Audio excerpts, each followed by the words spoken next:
Bienvenue sur Better Call Nicolas, le podcast dédié aux solopreneurs déterminés à transformer leur idée en business.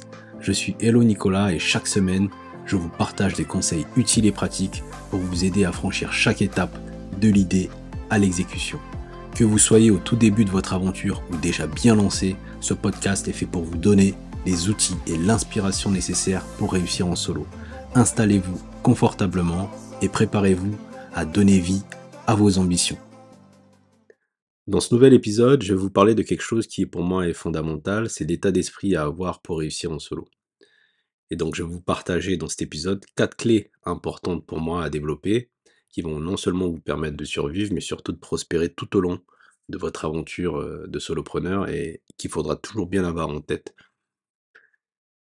Mais avant tout, je vais quand même définir ce que c'est que l'état d'esprit pour qu'ensuite on puisse se comprendre et poursuivre.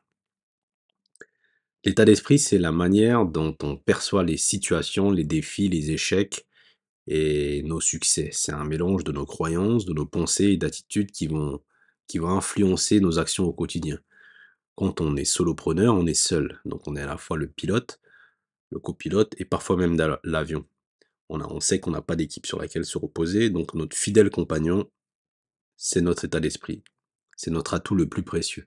Parce que c'est celui-ci qui va déterminer comment on réagit face aux obstacles, comment on persévère et comment on reste motivé même dans les moments les plus difficiles.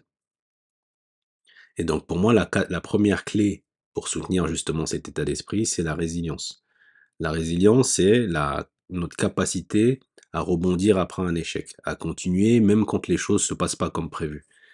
En tant que solopreneur, on sait très bien qu'on va forcément être confronté à un moment ou à un autre à l'échec, et le but ne sera jamais de les éviter, parce que c'est quelque chose qui arrive. Le but sera de savoir comment le gérer. Et pour le gérer, en fait, on va prendre un exemple. Prenons l'exemple d'un solopreneur qui lance un produit et qui voit son lancement échouer. En fait, on a tendance à se décourager face à l'échec. Mais le but ici, c'est de ne pas se décourager, mais pour gérer justement cet échec, c'est analyser en étant le plus froid possible ce qui n'a pas fonctionné, pour ensuite être capable d'ajuster sa stratégie et de retenter sa chance. En fait, on doit toujours garder en tête que l'échec, c'est pas la fin. L'échec, c'est simplement une opportunité d'apprendre et de s'améliorer. Et donc la résilience, pour moi, c'est comme un muscle. C'est plus on la cultive par la pratique, plus on la développe. Et pour ça, il faut s'armer d'une attitude positive face aux défis et toujours avoir une perspective à long terme. C'est pas parce que ça n'a pas fonctionné aujourd'hui que ça ne fonctionnera pas demain. Et donc, une bonne astuce pour moi, c'est de tenir un journal. Et dans ce journal, de noter les petites et les grandes victoires. Et comme ça, on a justement cet œil attentif sur ses progrès, même quand les choses sont difficiles. On sait que on a commencé là, on a réussi à faire ci, ça, malgré que de temps en temps, on a rencontré quelques obstacles ou quelques échecs en chemin. Et donc à cela, à la résilience, pour moi, la deuxième clé, c'est l'optimisme. C'est la capacité de croire que quoi qu'il arrive, il y aura toujours une solution, une opportunité cachée. En fait, c'est pas de l'aveuglement, mais une volonté de voir le bon côté des choses, de croire en ses capacités à surmonter les défis. En tant que solopreneur, on fait souvent face à des situations incertaines. Et c'est l'optimisme qui nous permet de rester motivé, de garder une vision claire de nos objectifs et d'inspirer confiance à nos partenaires, à nos clients et surtout à nous-mêmes. Et pour cultiver cet optimisme, moi ce que je vous invite, c'est à vous entourer de personnes positives. Lisez des histoires à succès qui vous inspirent. Pratiquez la gratitude. Et la gratitude est hyper importante. Chaque jour, prenez le temps de reconnaître ce qui va bien dans votre business, aussi petit que cela puisse paraître.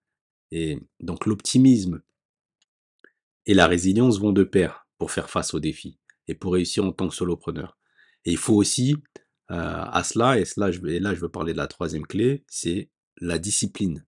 En fait, la discipline, c'est votre capacité à tenir un plan sur le long terme, à travailler régulièrement, même quand vous n'avez pas envie. Et c'est surtout quand vous n'avez pas envie que la discipline sert. En fait, c'est ce qui vous permet, cette discipline, de transformer une bonne idée en business concret. Parce que vous allez être au quotidien être dans la même démarche de productivité, de faire ce que vous avez à faire pour vous rapprocher de votre business concret. Quand on est seul à bord, il y a personne pour nous rappeler les échéances et pour nous pousser à avancer. Et il y a uniquement la discipline qui permet de rester sur la bonne voie, de progresser chaque jour et de faire ce petit pas au quotidien. Et donc, pour améliorer votre discipline, fixez-vous des objectifs clairs et atteignables. Décomposez-les en petites tâches et utilisez des outils comme les to-do list, des méthodes de gestion du temps ou comme la technique Pomodoro pour rester concentré. Par exemple, 25 minutes en focus total. Et puis, toujours, comme j'ai pu le dire, célébrez vos victoires, aussi petites que soient-elles. Comme ça, vous allez pouvoir renforcer cette habitude. Maintenant, j'aimerais vous parler de la quatrième clé, parce qu'en fait, il suffit pas d'être résilient, optimiste ou discipliné, il faut savoir s'adapter. Et ça, c'est ce que l'on appelle la flexibilité. La flexibilité, c'est la capacité à ajuster ses plans, ses stratégies quand les circonstances changent. Pour moi, c'est une qualité essentielle pour naviguer dans l'incertitude qui est le terrain familier des solopreneurs. Parce que les marchés évoluent, les besoins des clients changent, il y a des imprévus qui surgissent constamment, donc le solopreneur peut pivoter rapidement en étant flexible. C'est en étant flexible qu'il va pouvoir ajuster son offre et rester pertinent même dans un environnement qui évolue constamment. C'est pas la rigidité qui va vous aider à transformer votre idée en business. C'est la flexibilité, c'est votre capacité à vous adapter constamment. Moi, je conseille toujours d'être à l'écoute de son marché, d'être ouvert au feedback et de pas avoir peur de faire des ajustements. Et je dis toujours que il faut demander du feedback parce que le feedback, c'est de l'information. Et de quoi a-t-on besoin pour prendre de meilleures décisions? C'est de l'information. Donc, les feedbacks sont pertinents. Et donc, réellement, la clé, c'est d'apprendre à lâcher prise sur ce qui fonctionne pas, pour être flexible. Lâchez prise sur ce qui fonctionne pas et adaptez-vous, ouvrez-vous à de nouvelles pistes. Parce que le but n'est pas de transformer son idée telle que on l'a au départ en business. Le but, c'est d'arriver à une idée qui est businessable. Donc, si cette idée de départ doit être ajustée, ajustez-la. Parce que si vous restez campé sur vos positions, par rigidité, vous allez foncer forcément droit dans le mur. Donc, soyez ouverts, lâchez prise sur ce qui fonctionne pas et explorez de nouvelles pistes. Donc, pour récapituler, pour soutenir un état d'esprit qui va vous permettre de réussir en solo, il y a quatre composantes clés.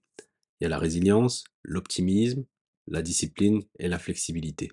Et c'est ensemble que ces quatre composantes vont vous permettre d'avoir un mindset solide pour vous mener au succès et vous aider, vous soutenir, quel que soit le chemin que vous allez emprunter. Voilà ce que j'avais à dire. Je vous remercie de m'avoir écouté jusqu'au bout. J'espère que vous avez trouvé mes propos, mes conseils utiles. Si vous avez apprécié, likez, laissez un commentaire et abonnez-vous.